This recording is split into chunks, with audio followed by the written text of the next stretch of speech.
April 1ರಿಂದ ಕಸ ವಿಂಗಡಿಸದ ನಾಗರಿಕರ ಮೇಲೆ ಜಿಬಿಎ ದಂಡಾಸ್ತ್ರ ಪ್ರಯೋಗ ಮಾಡಲು ಮುಂದಾಗಿದೆ. ಬೆಂಗಳೂರು ನಗರದಲ್ಲಿ ಕಸ ವಿಂಗಡಣೆಯನ್ನ ಕಡ್ಡಾಯಗೊಳಿಸುವ ನಿಯಮ ಏಪ್ರಿಲ್ 1ರಿಂದ ಜಾರಿಗೆ ಬರುತ್ತಿದೆ. ಬೆಂಗಳೂರು ಘನತ್ಯಾಜ್ಯ ನಿರ್ವಹಣಾ ನಿಯಮಗಳು 2026ರ ಪ್ರಕಾರ ಕಸವನ್ನ ಹಸಿ, ಒಣ, ಸ್ಥಳೀಯ ನೈರ್ಮಲ್ಯ ಮತ್ತು ವಿಶೇಷ ತ್ಯಾಜ್ಯ ಎಂದು ವಿಂಗಡಿಸದ ಮನೆಗಳಿಗೆ ಭಾರಿ ಮೊತ್ತದ ದಂಡ ವಿಧಿಸಲಾಗುವುದು.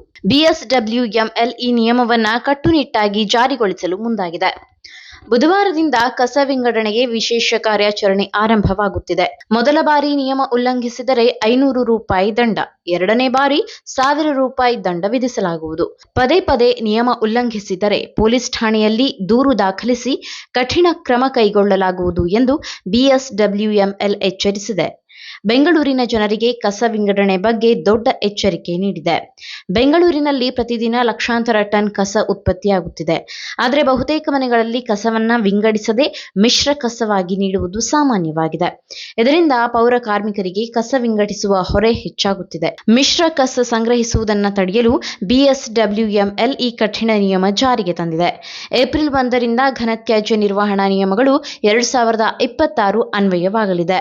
ಪ್ರತಿ ಮನೆಯಲ್ಲಿ ಕಸವನ್ನ ಹಸಿ, ಒಣ, ಸ್ಥಳೀಯ ನೈರ್ಮಲ್ಯ ಮತ್ತು ವಿಶೇಷ ತ್ಯಾಜ್ಯ ಎಂದು 4 ವಿಧವಾಗಿ ವಿಂಗಡಿಸುವುದು ಕಡ್ಡಾಯ. ಆಟೋ ಟಿಪ್ಪರ್ ಸಿಬ್ಬಂದಿಗಳು ವಿಂಗಡಿಸದ ಕಸವನ್ನ ಸಂಗ್ರಹಿಸುವಂತಿಲ್ಲ.